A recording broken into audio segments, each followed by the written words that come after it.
लोग भगवत गीता के 15वें अध्याय का पुनरावलोकन देखेंगे। उससे पहले हमें बहुत इंपॉर्टेंट बात बताऊंगा आपको। आज भी मैं सच्चिदानंद महाराज का प्रवचन सुन रहा था और बड़ी सुंदर बात महाराज ने बताई। बात बहुत सिंपल है। वो समझा रहे थे कि देखिए, जैसे हमारे शरीर के लिए प्राण आवश्यक है ना, मेरे शरीर में प्राण है, क्या क्या प्रमाण है कि मेरे शरीर में प्राण है? अब बोल रहे हैं सिंपल, मेरी बॉडी मूव कर रही है तो प्राण है, और मूव नहीं कर रही तो प्राण चला गया। तो बेसिकली प्राण का फंक्शन या प्राण का होना ये कैसे सूचित हो रहा है? एक्शंस के द्वारा। उसी प्रकार से मन का प्राण है थॉट्स। लगातार विचार मन में आते रहते हैं। अब इस संबंध में महाराज ने एक बड़ी सुंदर घटना अपने जीवन की बताई। ने कहा कि वो कहीं पे गए थे किसी शहर में, या किसी बेसिकली नॉट शहर में, जंगल जैसा एरिया होगा। तो वहाँ गांव में वो लोग कीर्तन किए रात्रि में। वो तो पार्टी जाती फिर कीर्तन करते हैं। तो करते करते 12 बज गए। तो महाराज थक गए इसमें, कहीं वहीं पेड़ के नीचे सो गए होंगे। तो अब इतना सोए महाराज कहने लगे कि मुझे द सन वॉज बर्निंग मी, मतलब सूर्य उग गया और वह उठे नहीं। तो जब आँख खोले तो देखे कि क्या कहते हैं उसको, गिद्ध गिद्ध उनके ऊपर मंडरा रहे हैं और पास में सियार भी आने लगे। तो वो सोच रहे थे कि ये मर गया है तो महाराज तुरंत कुछ लकड़ी वगैरह लेकर के या पत्थर लेके भगाए उनको कि नहीं, अभी मेरा मरने का टाइम नहीं है, अभी मेरा बाद में आना। महाराज कहते हैं नॉट नाउ, बाद में आना। यानी बड़ा सुंदर शिक्षा महाराज ने दी, बड़ी सुंदर शिक्षा कि देखिए, अगर मन में कृष्ण भावना भावित विचार नहीं है तो इस मन को खाने के लिए क्या आ जाएंगे? ये गंदे संदे विचार जो गिद्ध स्वरूप हैं, वो समझ जाएंगे ये तो मर गया है, इसका मन मरा हुआ, चलो अब इसको खाते हैं। वेरी वेरी पावरफुल बात, बहुत जबरदस्त बात थी। तो इसका भगवत गीता से क्या संबंध है? यम यम वापी स्मरण भावम तजति अंत कलेवरम तम तम एवति कौंतया सदा तद भाव भाविता। आप लोग अगर याद हो तो सेकंड लास्ट फ्रेज को बहुत ध्यान से दिए बोले थे। जिस जिस व्यक्ति जिस जिस वस्तु का वह स्मरण करता है वैसी वस्तु को प्राप्त करता है। सदा तद भाव भाविता। और वह किस चीज का स्मरण करता है मरते समय? जिससे, जिस भाव से उसका चेतना भावित थी, जिन विचारों में वह फंसा रहा। तो बड़ी बहुत सारी बातें कही, लेकिन एक बड़ी इंटरेस्टिंग बात कही थी कि देखिए, नॉर्मली सामान्यतः मन की प्रवृत्ति ऑर्डिनरी थॉट्स में जाने की होती है। अब देखिए, अगर हम भगवत गीता को बैठ करके पढ़ते नहीं हैं, सुन नहीं रहे होते हैं, तो हम लोग सामान्य बातें ही सोचते हैं। आज क्या खाएंगे, आज सोने को मिलेगा कि नहीं, यही आहार निद्रा के बारे में चर्चा होती है। तो बड़ा स्पष्ट बात है, जब यही सब चर्चा सोचते रहेंगे तो यही सब बातें मन में भरी रहेंगी और इन्हीं के बारे में व्यक्ति मरते समय में भी सोचेगा और फिर उसको ऐसी एक ऑर्डिनरी गति प्राप्त होगी। This is very very scary. Ordinary thoughts, ordinary destination. सामान्य विचार करते रहेंगे तो सामान्य रूप से अगला जन्म प्राप्त होगा। भाई, अब कोई इंसान बन गया सामान्य ही है, इंसान बन गया तो बहुत बड़ी बात है, लेकिन चूहा बिल्ली बन गया तो कोई सामान्य डेस्टिनेशन ही तो प्राप्त हो। कोई बहुत वही वो चूहे की योनि को प्राप्त की है किसी के पिताजी, तो ये तो कोई बहुत असामान्य बात नहीं हुई। इसको तो अखबार में छापने लायक तो कोई बात नहीं हुई ना। और तो छपती इसलिए नहीं क्योंकि लोगों को पता ही नहीं होता कौन कहाँ गया, सबको तो स्वर्ग भेज देते हैं चाहे कार्य सब उल्टे किए हों। तो बड़ी सुंदर बात, बहुत सिंपल है ना। सोचने के तो पैसे भी नहीं लगते, लेकिन प्रभाव ऐसा है जिसको आप पैसे से खरीद नहीं सकते। विचार स्वीकार है ना। अगर आप भगवान के बारे में सोच रहे हैं, सोच तो रहे कहीं ना कहीं कोई जा ही रहा है, तो सोचने का कोई पैसा नहीं लग रहा है, लेकिन आपको गति क्या मिलेगी? भगवत प्राप्ति होगी। तो बात बहुत सिंपल है कि मानव जीवन में व्यक्ति को भगवान के स्मरण से युक्त रहना चाहिए। तो प्रश्न अगर आपने समस्या तो बता दी, सोल्यूशन क्या है? सोल्यूशन ये है कि व्यक्ति को भक्तों की संगत में आकर प्रचुर मात्रा में सुनना चाहिए। जब वो बहुत ज़्यादा सुनेगा तो एक बढ़िया चीज़ होगी। और बहुत सुंदर एग्जाम्पल दिया, मज़ा आ गया सुन करके। देखिए, आप जानते हैं कि आप और मैं नदी के प्रवाह को रोक नहीं सकते, आज तक कोई रोक ही नहीं पाया, ठीक। लेकिन नदी को के अगर आप वेग को कहीं मोड़ना चाहते हैं तो वह संभव होता है कि अगर उसके रास्ते को कहीं और खोद दें।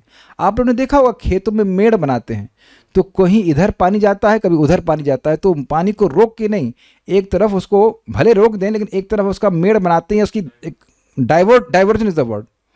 तो आप वो नदी के लिए एक नया रास्ता खोद दीजिए तो जो मन की नदी है, जो वृत्ति है, जो बहाव है, वो उधर जाने लग जाएगा।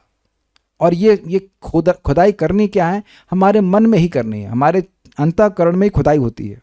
क्या मतलब है इसका? मतलब खुदाई का मतलब, जब आप भगवान के बारे में बार बार सुनते रहते हैं तो आप ये देखेंगे कि जब रेगुलरली सुनते रहेंगे और प्रचुर मात्रा में सुनते रहेंगे तो अब चलते फिरते भी उन बातों का स्मरण होने लगता है, भगवद गीता या भागवतम की, जो आपने सुनी थी।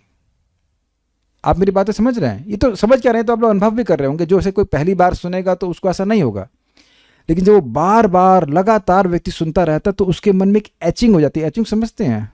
एचिंग उकेरना कहते हैं। यस, एग्जाम्पल दी जा रहा था कि नदी के जो धारा है उसको आप खोद दीजिए तो अब नदी का पानी वहां बहेगा, समझे? तो अब अगर आप बार बार भगवत गीता को पढ़ रहे हैं, फिर विचार कर रहे हैं, भागवतम को पढ़ रहे हैं, सुन रहे हैं, तो उन श्लोकों के द्वारा आपके मन में एक धारा उकेरी जा रही है कि नहीं? उधर आप सोचने लग जाएंगे इसका क्या मतलब है।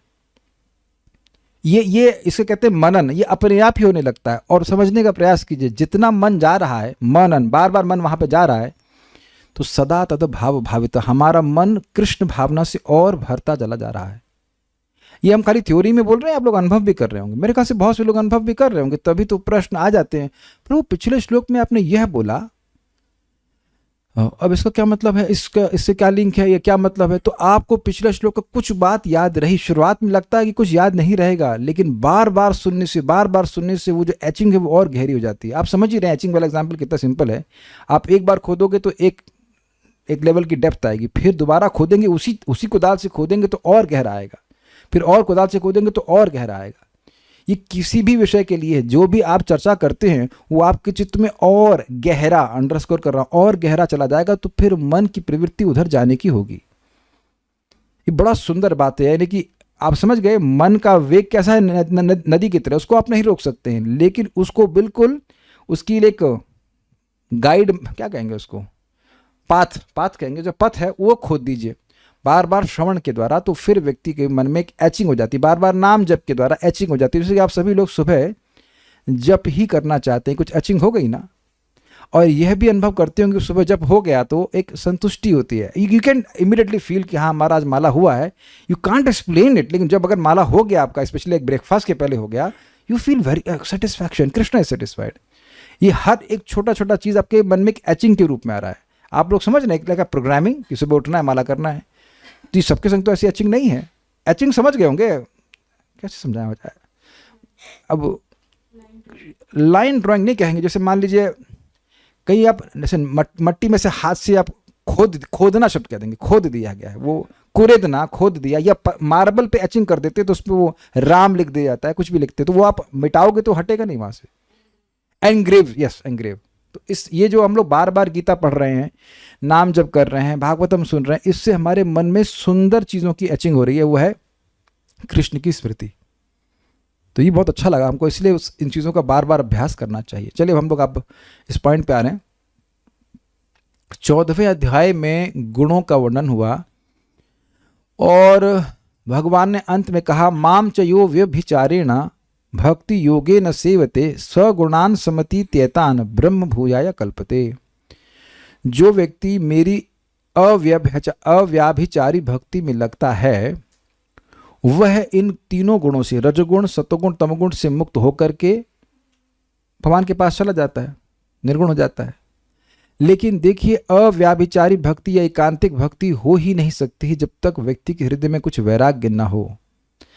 भक्ति व्यक्ति भगवान की करे, बड़ी अच्छी बात है, लेकिन इस जगत की ही वस्तुओं को प्राप्त करने के लिए करेगा तो उसको अव्याभिचारी भक्ति नहीं कहेंगे। अव्याभिचारी भक्ति है कि जब भक्ति प्राप्त करने के लिए भगवान की भक्ति की जाती है, अर्थात साधन की प्योरिटी और साध्य की प्योरिटी।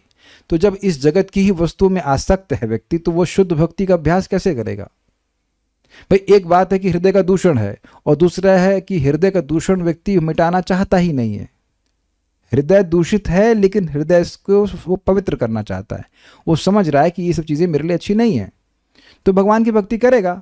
और कहीं व्यक्ति सोच रहा है नहीं, धन बहुत महत्वपूर्ण है, तो धन प्राप्ति के लिए ही भक्ति कर रहा है, तो उसको अव्यभिचारी भक्ति नहीं करेंगे। उस भक्ति में कुछ मिलावट है, बहुत बड़ी मिलावट है, बहुत धन मिला दिया गया उसमें। या जन या और कोई सारी चीज़ें, यानी इस जगत की आसक्ति, जो विषय आसक्ति है, उसी को बढ़ाने के लिए अगर नाम जप कर रहा है या बाकी चीज़ कर रहा है तो उसको एकांतिक भक्ति नहीं कहते। तो उसको समझ में आ ही रहा होगा। जीव इस भगवान अपनी स्वतंत्रता का दुरुपयोग करता है, उससे उसके हृदय में भोग की इच्छा आती है, फिर वो विषयों का भोग करता है, फिर वो विषयों का भोग करते करते जगत में आसक्त हो जाता है। तो अब जब वो भगवान के पास आता है तो वह भगवान के भी पास आकर के यही मांगता है कि भगवान मुझे ही दे दीजिए, मुझे धन दे दीजिए, मेरे दुख की निवृत्ति कर दीजिए, जैसे इधर कंधे में बोझ पड़ा हुआ है उसको राइट से उठा करके लेफ्ट में दे दीजिए। ऐसी करके प्रार्थनाएं लोग प्राय करते हैं।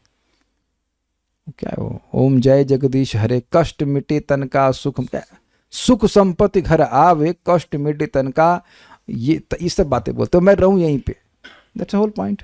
तो ये एकांतिक भक्ति नहीं है। जबकि अगर आप भक्ति में नहीं आए होते, गीता नहीं सुने होते, तो इस प्रार्थना में क्या गलत लग रहा है? क्या गलत है जरा बताइए आप। सुख संग क्या गलत है? नहीं, सुख संपत्ति घर आए, को दिक्कत है? सुख संपत्ति घर आवे, कष्ट मिटे तन का, अरे डॉक्टर के पास नहीं जाना पड़ेगा, इट नॉट, भगवान पैसा बचा लेंगे। तो इस बड़ा नॉर्मल सा लगता है। आप लोगों ने, कितने लोगों ने इसको गाया है? गाया था तो अच्छा मान के गा रहे थे कि बुरा मान के गा रहे थे? अरे बड़ा अच्छी प्रार्थना, सब अब समझ में आ गया। तो वहां पे आप एकांतिक भक्ति तो नहीं कर रहे हैं कि हम अब अव्याभिचारी भक्ति कर रहे हैं, तो नाम भी नहीं सुने। जब नाम ही नहीं सुनेंगे तो करेंगे कैसे? अरे भैया बड़ा पूजा करते हैं भगवान की, वो देखो रोज आरती गाते हैं, तो आरती में क्या गाते हैं? अग्रीड। तो ये वैराग्य स्थापित करने के लिए भगवान 5 श्लोक बोलेंगे ताकि जगत से जीव अनासक्त हो, और उसके बाद वह पुरुषोत्तम योग के बारे में बताएंगे। क्योंकि भगवान क्या है इसकी धारणा ठीक से होनी चाहिए। अगर कोई इस घर में प्रधानमंत्री आ जाए तो मेरे लिए आवश्यक है जानना कि वो प्रधानमंत्री हैं, तो उनका ट्रीटमेंट भले मैं अपने सामर्थ्य से करूंगा लेकिन अलग तरह से करूंगा। अग्रीड। हम सभी लोग के घर में भगवान हैं, फोटो है या विग्रह है, तो अपने अपने सामर्थ्य से व्यक्ति सेवा कर रहा है, लेकिन भगवान मान के ही कर रहा है ना। आप लोग भी मंदिर जाते हो, सबके पास अलग अलग प्रकार से धन है, तो कृष्ण को भगवान मानना ये बहुत जरूरी है, ये मान्यता होना बहुत जरूरी है, तभी व्यक्ति शुद्ध भक्ति कर सकता है। अगर कोई यह सोच रहा है कि कृष्ण के परे कोई कुछ है, तो क्या वह शुद्ध भक्ति कर सकता है? प्रकाश दीजिए। हमें समझ में नहीं, हम तो बोल दिए। क्यों क्यों क्यों नहीं? नहीं तो क्यों नहीं? क्या दिक्कत है? हाँ बोलिए। प्रभु जी, अव्यभिचारिणी भक्ति का अर्थ ये है कि भगवान कृष्ण को ही वो समझ रहा है कि यही परमेश्वर है और इनसे परे कोई भी नहीं है। और अव्यभिचारिणी भक्ति का अर्थ यह है कि भगवान कृष्ण के अलावा वह किसी की भी शरण नहीं लेगा। अब अगर भगवान के परे कोई है तो अभी ले रहे हैं, इधर चढ़े हैं कृष्ण रूपी बस में, फिर आगे जाकर के हवाई जहाज रूपी कुछ संबड़ी पे बैठेंगे। आप यहाँ कहीं पहुँचना चाहते हैं तो पहले बस टेम्पो में बैठते हैं, फिर टेम्पो से आप बस में बैठते हैं, फिर बस से आप कहीं और जाते हैं। तो व्याभिचार हो गया ना वहाँ पे। कुछ समय के लिए बस में बैठे, फिर बस का नंबर तक याद नहीं रहता। बताओ जल्दी से बताओ, कौन सी बस में, जिस बस में आप चढ़ करके आए, किसी को उसका नंबर तो याद रहता है? Who cares? कौन सी सीट पे बैठे थे? Who cares? तो इस तरह से व्यक्ति का व्याभिचार हो गया था, तो उसको उस साधन से कोई मतलब नहीं है। लेकिन ऐसा अव्याभिचारी भक्ति में नहीं होना चाहिए। समझना चाहिए व्यक्ति को कृष्ण ही मेरे परम आश्रय हैं। तो ये इसलिए 2 पॉइंट, जगत से विरक्त करना और भगवान की भगवत्ता को स्थापित करने के लिए ये अध्याय भगवान बोल रहे हैं। क्लियर है? अब हम पढ़ते चले जाएंगे, समझते चले जाएंगे। 20 श्लोक मात्र हैं, बस हो जाएगा जल्दी से। श्री भगवान उवाच ऊर्ध्वमूलम अधः शाखम अश्वत्थम प्राहुरव्ययम छंदांसि यस्य पर्णानि यस्तम वेद स वेदवित्। माइक ऑफ कर दीजिएगा। श्री भगवान ने कहा ऊर्ध्व मूलम, जिसका मूल ऊपर है, अर्थात भगवान नारायण / ब्रह्मा जी, अलग अलग तरह से दोनों अर्थ ले सकते हैं। अधः शाखाम, जिसकी शाखा नीचे है, अर्थात ब्रह्मा जी। अगर आप मूल का अर्थ लेंगे नारायण, तो शाखा का मतलब होगा ब्रह्मा जी, और ब्रह्मा जी से आगे फिर सारे शाखा हम सब लोग फैल गए। अश्वत्थम प्राहु, एक वृक्ष है जिसको अश्वत्थ कहा जाता है। कहाँ कहा जाता है? शास्त्रों में कहा जाता है। यहाँ लोग बाग तो नहीं कहते हैं। अश्वत्थ मतलब और श्व मतलब कल, और मतलब रहेगा, जो कल नहीं रहेगा, ये अश्वत्थ हो गया। देखिए कितना अच्छा है। अब आप लोग पहले सुन लिए हैं तो मेरे संग संग बोल रहे हैं कि अश्वत्थ का अर्थ क्या है, या एटलीस्ट याद हो गया होगा। लेकिन बड़ा सुंदर बात है, कल नहीं रहेगा लेकिन अव्ययम, अविनाशी। तो क्यों अविनाशी? क्योंकि सृष्टि और प्रलय का चक्र निरंतर चलता रहता है। ये चक्र अविनाशी है, लेकिन इसमें जो बन रहा है उत्पादन, वह कल नहीं रहेगा। तो पेड़ के पत्ते के बारे में बताएं तो कह रहे छंदांसि यस्य पर्णानि, छंद अर्थात वेद के वह वचन जो प्रॉमिस कर रहे हैं कि तुमको बहुत भोग मिलेगा स्वर्ग आदि में, ये इसके हरे हरे पत्ते हैं, इससे ये पेड़ हरा भरा लग रहा है। यस्तम, जो व्यक्ति, यह मतलब जो व्यक्ति, तम यानी उस वृक्ष को, यानी इस वृक्ष को वेद जानता है कि भाई ये कल नहीं रहने वाला, ये जगत शाश्वत नहीं है, ये हमेशा नहीं रहने वाला। सवेदवित, वह वेद को जानने वाला है। यानी वेद का प्रयोजन है कि जीव को समझाना कि तुम भैया शाश्वत हो, ये जगत अशाश्वत है, तुम यहाँ काहे पड़े हो। तो जो वेद की इस बात को समझा, वेद की इस विवक्षा को समझा कि वेद कहना क्या चाहते हैं, मान लो मूर्तिमान वेद हैं तो वो क्या कहना चाहते हैं, वो ये कहना चाहते हैं कि तुम यहाँ मत रहो, गेट आउट। सिंपल सी बात है, get out, you are not wanted here, you are most wanted in the spiritual world but you are not wanted here at all, not welcome, not wanted। समझे? हाँ समझ गए, ये वेद का प्रयोजन आप समझ गए। वेदवाद नहीं, अंडरस्टूड? हाँ, ये है वेद का वाद, वाद मतलब कंक्लूजन।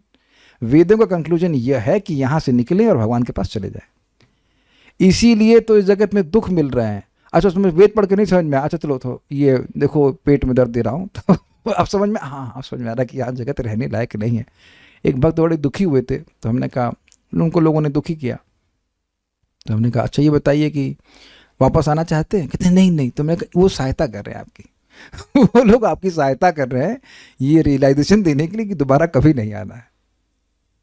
लेकिन समझदार है भगवान बुद्ध की तरह, वो तो दूसरों को देख के ही समझ लेते हैं कि दूसरे पिट रहे हैं तो हम भी पिटेंगे। लेकिन हम लोग की स्थिति ऐसी है कि जब तक थोड़ा सा मतलब ट्रीटमेंट ना दिया जाए तो हमको भी नहीं समझ में आता कि जगत दुखमय है, लाइक दैट।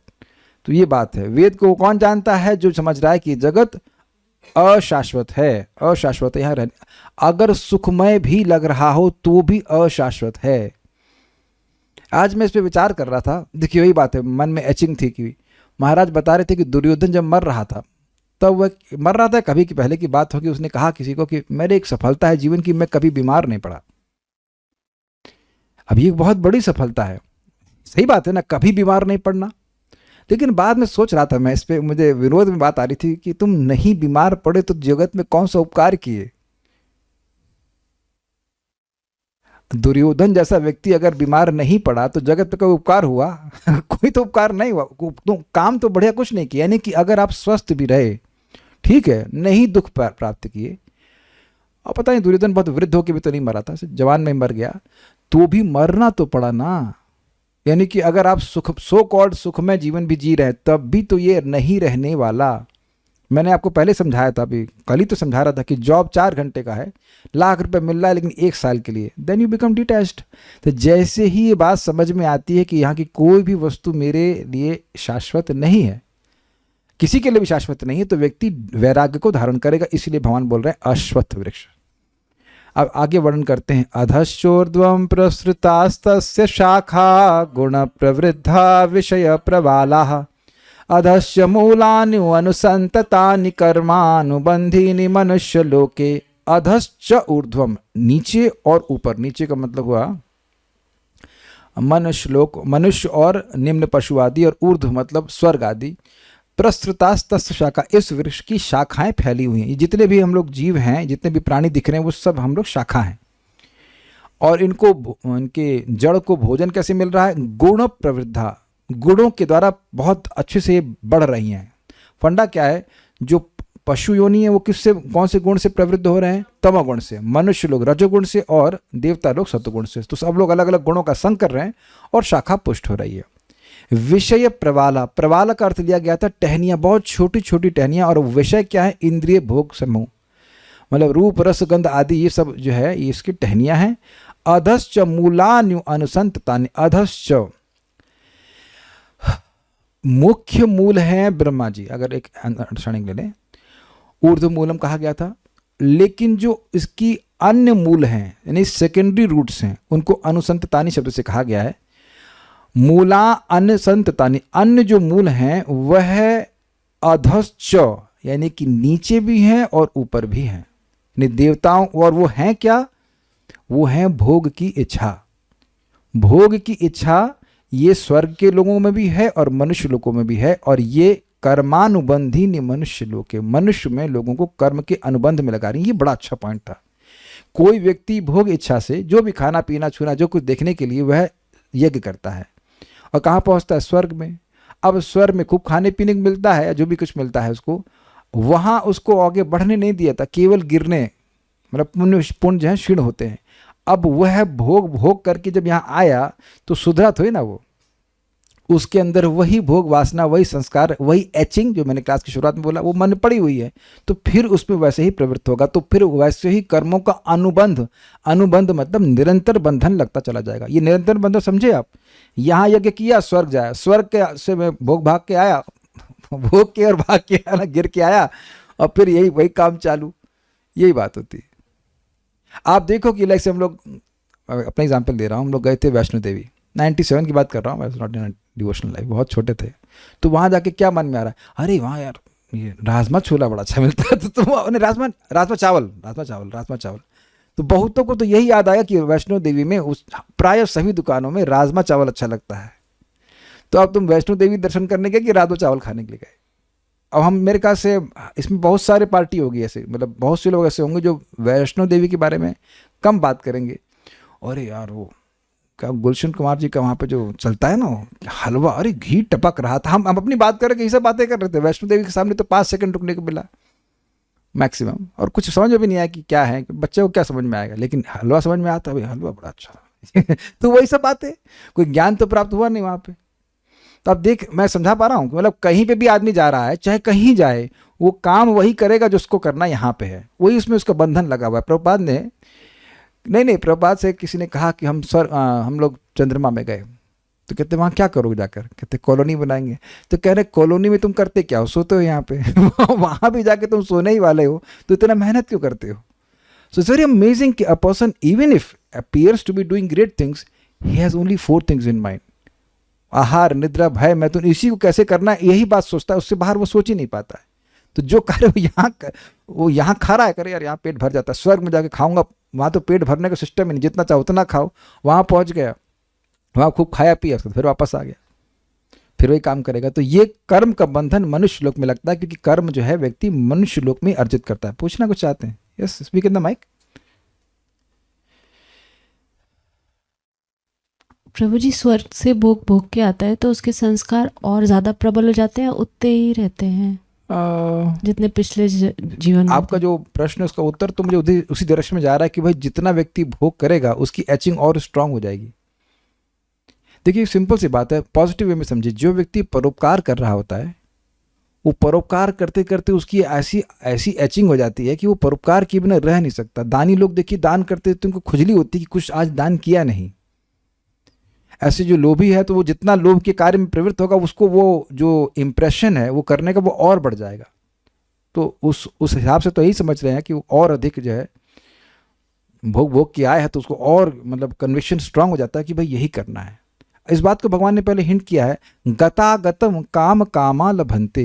व्यक्तिगत वो जाता है, फिर आगत फिर आ जाता है, फिर उसके मन में वही भावना बन जाती है कि भाई वेद में इसके अलावा, इस कर्म कांड के अलावा कुछ है ही नहीं, यही करना है, फिर ऊपर चला जाता है, फिर नीचे आता है। तो basically he doesn't get purified. Okay, इसीलिए बोल रहे अनुबंध, निरंतर बंध, ऐसा बंधन जो कभी हटता ही नहीं, उसके मन में कभी नहीं आता कि मैं बाहर निकलूं यहां से। अब बड़ा सुंदर बात कहते हैं कि कोई कहे कि भाई ये दिख क्यों नहीं रहा, कहाँ है ये पेड़, हमें तो कोई पेड़ नहीं दिख रहा, ना पत्ती दिख रही, आप लोग दिख रही पत्तियां, पेड़ ना दिख रही, दिखता तो आदमी काटे भी।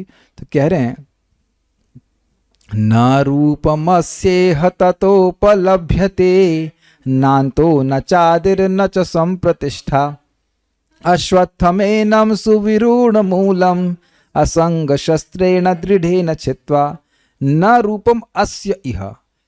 अस्य इस पेड़ का, अस्य मतलब इसका, रूप जिस रूप में मैंने वर्णन किया, इह इस जगत में, तथा उपलब्ध, तथा मतलब जैसे मैंने वर्णन किया वैसे नहीं दिखता है। क्या दिखता है? मैं देवदत्त हूं, मैं अश्वत्थ का वृक्ष की शाखा हूं, ये नहीं दिखाई पड़ता। आप में किसी को दिखाई पड़ा आके पापा ने बोला बेटा तुम एक डंडी हो, ये शाखा हो, प्रवाल हो, ये सब नहीं बोलते। तुम्हारा नाम पिंटू है, just giving some example, Pintu Chintu जो भी कुछ भी है, तो मैं यज्ञदत्त हूँ, मैं देवदत्त का बाप हूँ, इसका पिता हूँ, इसका ये हूँ, उसका भाई हूँ, उसका चाचा हूँ, ताऊ, ऐसा यही ताऊ बना देती है माया। तो अब यही दिखता है कि नहीं दिखता है? जैसा भगवान ने वर्णन किया वैसा तो नहीं दिखाई पड़ता है, सुनने के बाद भी नहीं दिखता है, बिना सुने क्या दिखाई पड़ेगा। तो यह मतलब इस जगत में मतलब सामान्य लोगों की भाषा में, सामान्य लोगों के व्यवहार में इस वृक्ष का रूप वैसा नहीं दिखता जैसा कि तथा जैसा भगवान ने वर्णन किया है। लोग यह अनुभव नहीं कर रहे होते हैं कि वे फंसे हैं। आप ये देख पा रहे हैं कि लोग नहीं देख पा रहे हैं कि वो फंसे हैं? वो तो बिल्कुल स्पष्ट कहेंगे, भाई कुत्ता बन जाने में क्या दिक्कत है? अरे बाप रे कुत्तों से पूछो तो कोई दिक्कत है क्या? So this shows कि कुछ भी महसूस नहीं हो रहा है कि हम बंधन में हैं। तो एक तो बात ये, दूसरा कह रहे हैं ना अंतः, इसका अंत भी नहीं दिखता, ना आदि, न च आदि, इसके आदि भी नहीं दिखता, और न च संप्रतिष्ठा, ये पेड़ टिका कहाँ पे है ये भी नहीं दिखता है। किसका? अश्वत्थम एनम अश्वत्थम, ये जो वृक्ष है अश्वत्थ का, सुविरूढ़ मूलम, और उसकी जो भोग की इच्छा जो मूल की वो बहुत ज्यादा स्ट्रांग है। तो भगवान ने तो डिप्रेस कर दिए, लेकिन फिर कह रहे ठीक है ये सब नहीं समझ में आ रहा, लेकिन असंग शस्त्रेण दृढ़ेन चित्ता, दृढ़ असंग के द्वारा इसको काटना चाहिए। और ये असंग यानी कि अनासक्ति कैसे जागृत होती है? भक्तों की संगति में। फिर प्रैक्टिकल देखिए, इस समय आप लोग भगवत गीता सुन रहे हैं तो कुछ चीज से अनासक्त है ना, तब ना आप यहाँ गीता सुन रहे हो। अगर उसी आसक्ति में पड़े रहते तो यहाँ पे नहीं आते सुनने के लिए। तो भक्तों की संगत में भक्तों की संगत की आसक्ति के द्वारा जो अनासक्ति भौतिक पदार्थ में जागृत होती है, उससे व्यक्ति इस पेड़ को काटता है। यू कैन नॉट डायग्नोस कि कब ये भौतिक इच्छाएं आई। अब आप बता सकते हो देव वेदवादिनी, आप कितनी बार स्वर्ग गई हो? आपको नहीं पता, इनको पता हो। आपको पता है ना? गए कि नहीं गए ये भी पता नहीं है। अब मीठा खाने की इच्छा कहाँ से है कल्याण प्रभु? स्वर्ग में खूब खाए हैं गुलाब जामुन, है कि नहीं? अब यहाँ खाने को नहीं मिल रहा है, अब बताओ पब्लिक में बताते हैं आप? भगवान की कृपा से, हाँ ठीक है। अरे वहाँ तो जामुन नहीं मिलता, जामुन की नदी है, खूब मीठा पिए हैं वहाँ पे, खाए हैं। तो आप समझ रहे हैं कि हम सभी में कुछ ना कुछ इस प्रकार की इच्छाएं हैं, तो कहाँ से आ रही हैं पता नहीं चल रहा है वो, लेकिन काटी जा सकती हैं असंग शस्त्र के द्वारा। मतलब भक्तों की संगत में कृष्ण कथा का श्रवण करके व्यक्ति उनमें आसक्त हो जाता है, तो जगत से अनासक्त हो जाता है। ठीक है, ओके। वो भी हल्के फुल्के अनासक्ति से नहीं, दृढ़ अनासक्ति से व्यक्ति काटे। माया कहती है अरे इतना अनासक्त होने की क्या जरूरत है, ऐसे भी मुंह ना मोड़ो हमसे, इतना नहीं करना चाहिए भाई। ठीक है हमारे संग रहे हो, हमारे परिवार के हो तुम, ऐसे मुंह मोड़ के नहीं चल देना चाहिए। आप समझ रहे हो कि मेरी भाषा का अर्थ कि इतना नहीं, अरे तुम कंडीशन सो लो भाई, ऐसे कैसे तुम सारी आसक्ति छोड़ दोगे? हाँ एक दिन में कैसे? यार एक दिन तुमको छोड़नी, वो दिन आज नहीं है भाई। कृष्ण की शरण चाहिए बताओ, कभी मैंने कहा है कि कृष्ण की शरण मत जाओ? कभी कहा है? ये वास्तविक रूप से माया यही कहती है कि मत जाओ, लेकिन वो कहती ऐसे नहीं कहे कि कृष्ण की शरण मत जाओ। आज नहीं, आज नहीं, आज ऐसा देखो, आज तुम खाली हो ना, संडे हो, भक्ति करो, हमने मना नहीं किया, तुम एक्स्ट्रा भी करो, लेकिन पूरे टाइम नहीं करना। तो अब देख रहे कि ऐसी अवस्था में अगर ऐसा कन्वेंशन है कि हम कॉन्स्टेंटली भक्ति नहीं करेंगे, तब ये मतलब है कि रह सकते हैं, ऐसे कोई दिक्कत नहीं। अगर थोड़े पैरामीटर एडजस्ट किए जाएं तो हम यहाँ रहने में कोई दिक्कत नहीं है। मतलब अब ये पेट का दर्द ठीक हो जाए बस, फिर तो कोई दिक्कत नहीं है, और सर कान ठीक हो जाए, ये ठीक हो जाए, वह उसके बाद कोई दिक्कत नहीं है। तो इस तरह से व्यक्ति अनासक्त नहीं हुआ है। If something holds us back in this world, तो वह भी दृढ़ अनासक्ति नहीं हुई है। इस व्यक्ति के लिए हम जरूर दोबारा जन्म ले सकते हैं। वो आपके लिए लेगा ये संदेह है, लेकिन हो सकता है हम जन्म जन्मांतर आपके साथ रहेंगे। ऐसे करके लोग डायलॉग चलते रहते हैं ना, जन्म जन्म का साथ है हमारा तुम्हारा, गाने भी बना देते हैं। तो दिस ऑल शोज गुड बहुत गहरी आ सकती। हमको मुक्ति नहीं चाहिए, हमको लड़का चाहिए, ऐसे करके लोगों की बातें बोलते हैं। तो बड़ी स्ट्रॉन्ग अनासक्ति मैं देखो एग्जाम्पल दूंगा। जैसे आप लोग को भी शराब मदिरालय में जाने वाले ही नहीं, unless he takes Bhagavad Gita ना, we have given Bhagavad Gita. हम लोग जाते थे नॉट मदिरालय बट बेसिकली जहाँ शराब पी, ले भाई गीता ले ले। तो उसने अगर बोला भी यार अपन बड़े पाप करते, ले लिया उसने, गीता भी लिया और कृष्णा भक्त भी लिया। पढ़ा कि नहीं पढ़ा पता नहीं, but that's a different purpose. But मुझे नहीं लगता कि स्वप्न में भी आप लोग शराब पीने के लिए जाते होंगे, कभी नहीं आता। That is that kind of अनासक्ति कि किसी भी कारण से जगत में दोबारा नहीं आना है, लाइक दैट। और ये मुश्किल नहीं होता है, मतलब एग्जाम्पल दिया था भक्तों के द्वारा, आप बाथरूम में जो काम खत्म कर लेते हैं उसके बाद बाथरूम जाना चाहते हैं, unless you have to go it again, but मैं एग्जाम्पल दे रहा हूँ कि एक बार अपना काम खत्म कर लिया तो आप दोबारा उस शौचालय में नहीं जाना चाहते। देखिए भाई क्या चल रहा है। तो दैट काइंड ऑफ अनासक्ति, या जैसे भागवत में बोला गया मलवत, जैसे व्यक्ति मल को त्याग के एकदम फ्लश कर देता है, सोचता भी नहीं कि वो कहाँ गया, उसका क्या हो, जरा फोन करके पूछे कि वो क्या स्थिति है। That kind of Anasakti, actually that is a standard, उसके द्वारा हम भगवान के पास जा सकते हैं। अब आप कहेंगे ऐसे अनासक्ति कैसे हो सकती है? अगर हो ही नहीं सकती तो भगवान बोलते ही क्यों? जितनी भी अनासक्ति हुई वो भक्ति के द्वारा हुई है, और आगे भी अनासक्ति भक्ति के द्वारा ही होती है। भोजन करते हैं 20% भोजन होता है, 30% होता है, और 100% भी होता है कि नहीं होता है? समझे आप? 20% खाए तो 80% अभी भूख है, तो फिर 30, 40, 50, 60, 80 और 90, वही भोजन करते करते 100% भी आ जाता है कि अब कोई पकवान भी रख दे कभी, अब कल लाना, अब नहीं खा सकते। ये सबने अनुभव किया है? यार मिठाई लाए, लेट लाए यार, पहले खा लिया राइस, पहले बता देते तो हम फिर रुक जाते। तो पॉइंट इज वेरी सिंपल, यही भोजन करते, यही भक्ति करते करते पूरी तरह अनासक्ति हो जाएगी। तो हम बहुत व्याख्या नहीं कर रहे, बस इतनी बात बोल रहे हैं कि it is possible, it will possible by भक्ति। तब एक बार समझ लिए कि यहां नहीं रहना है, लेकिन बात पूरी नहीं हुई, तो जाना कहां है ये भी तो क्लियर होना चाहिए। तो इसको भगवान कहते हैं ततः, मतलब इसके बाद एक बार आप समझ गए कि भाई यहां दोबारा जन्म नहीं लेना है। जब ये समझ में आ गया कि यहां जन्म नहीं लेना है, अंडरलाइन कीजिए, जब समझ में आ गया कि यहां जन्म नहीं लेना, ये क्लियर हुआ ना? क्लियर हो गया ना? अब व्यक्ति सोचे कि जाना कहां है, यहां नहीं आना है, लेकिन जाना कहां, ये विचार करेगा। ये देखिए, जब तक ये विचार स्ट्रांग नहीं हुआ है कि यहां नहीं आना है, तब तक वाकई अन्वेषण नहीं होगा कि जाना कहां है। मजेदार बात है, विचार कीजिए। आप लोग ऐसे भक्त लोग कुछ वृंदावन आए, तो अब एक दिन के लिए या 2 दिन के लिए आप लोग निर्णय कर लिए थे कि घर में नहीं रहना, अब घर में नहीं रहना, 2 दिन के लिए तो घर में नहीं रहना है। फिर रास्ता ढूंढते हैं कि कैसे पहुंचेंगे वृंदावन। इट कैन बी इधर वेज, क्या वृंदावन जाना चाहते नहीं, मैं वृंदावन भी जाना चाहता हूं, घर में भी रहना चाहता हूं, हाउ इज इट पॉसिबल? तो वो स्ट्रॉन्ग डिजायर कि भाई यहां नहीं रहना है, उसमें वैराग्य हेल्प करता है। और उसके बाद अन्वेषण करना है, खोजना है कि ऐसा कौन सा स्थान है कि जहां जाके वापस नहीं आना। भाई साहब जबरदस्त बातें तो उस वक्त भी नहीं बोली थी। ऐसा स्थान खोजना है जहां जाके वापस नहीं आना, क्योंकि आप वापस आना ही नहीं चाहते हो।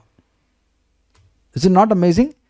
पहले श्लोक बोल लेते, ततः पदम तत्परिमार्गितव्यम यस्मिन् गता न निवर्तन्ति भूयः तमेव चाद्यम पुरुषम प्रपद्ये यतः प्रवृत्ति प्रसृता पुराणी। बड़ा जबरदस्त। ततः, जब पूरा वैराग्य हो जाए कि जगत में कुछ भी अच्छा नहीं है, पदम तत्पदम, उस स्थान को परिमार्गितव्यम, व्यक्ति का कर्तव्य कि अच्छे से उसका अन्वेषण करे, खोजे। यस्मिन् गता न निवर्तन्ति भूया, जहां जाकर व्यक्ति को दोबारा नहीं आना पड़ता। आप समझ रहे हैं कि ये क्यों कह रहे हैं भगवान? क्योंकि यहां को तो आपने गेट बंद कर दिया कि मुझे यहां आना ही नहीं है। तो अब ऐसा स्थान आपने सेलेक्ट किया जहां जाकर के आपको फेंक दिया जाएगा, ये तुमको वापस वहां जाना है। तो ऐसे स्थान में हमको नहीं जाना है, ऐसे स्थान को नहीं खोजना है। Are you able to follow the logic? मान लीजिए आप कहें कि पृथ्वी बहुत खराब है, तो हम चंद्रलोक जाएंगे। तो चंद्रलोक पे तुम हमेशा तो नहीं रह सकते, वो फिर फेंक दिया जाएगा पृथ्वी में। Is it okay? मान लो कोई जेल से निकला, तो जेल से निकला मतलब वो जेल में नहीं रहना चाहता, लेकिन अगर वो ऐसे स्थान चला गया जहां से फिर जेल में आना पड़ेगा, तो वो ऐसे स्थान पे नहीं जाना चाहेगा। अग्रीड? मान लो फिर वहीं कुछ गैंगस्टर से मिल गया जाके, फिर वो पकड़ा जाएगा, फिर जेल में डाल दिया जाएगा। तो इसलिए, क्योंकि ततः मतलब क्योंकि अब वह इस जगत में आना ही नहीं चाहता है, इसलिए उसको ऐसे स्थान को खोजना चाहिए जहां जाकर के वापस जगत में आना ही ना पड़े। इसलिए खोजना चाहिए। समझे आप? ये परिमार्गितव्यम मतलब तुम्हें खोजना चाहिए। तो जैसे मैं कहूं कि तुम्हें ये करना चाहिए, तो आपको ये करना चाहिए, तो आप पूछेंगे नहीं क्यों करना चाहिए? क्योंकि आप यहां आना नहीं चाहते हो, इसलिए ऐसे स्थान को खोजना चाहिए जहां जाकर कोई व्यक्ति वापस नहीं आता है, और वो है भगवान का धाम। तमेव, और उसको भगवान खोज के बता भी दे रहे हैं, तमेव चाद्यम पुरुषम प्रपद्ये, उन्हीं भगवान को जो आदि पुरुष हैं उनकी शरण में जाना चाहिए। यतः प्रवृत्ति प्रसृता पुराणी, जिन भगवान से, यतः मतलब जिन भगवान से इस जगत की सारी प्रवृत्ति हुई है। प्रसृता मतलब पुराणी, प्रसृता मतलब सृष्टि, जितनी भी कुछ सृष्टि है वह उनसे प्रवृत्त हुई है। पुरातन काल से सृष्टि आ रही, वो उन्हीं से प्रवृत्त हुई, उन्हीं से शुरू हो रही है। बेसिकली भगवान कृष्ण अपने बारे में बोल रहे थर्ड पर्सन में।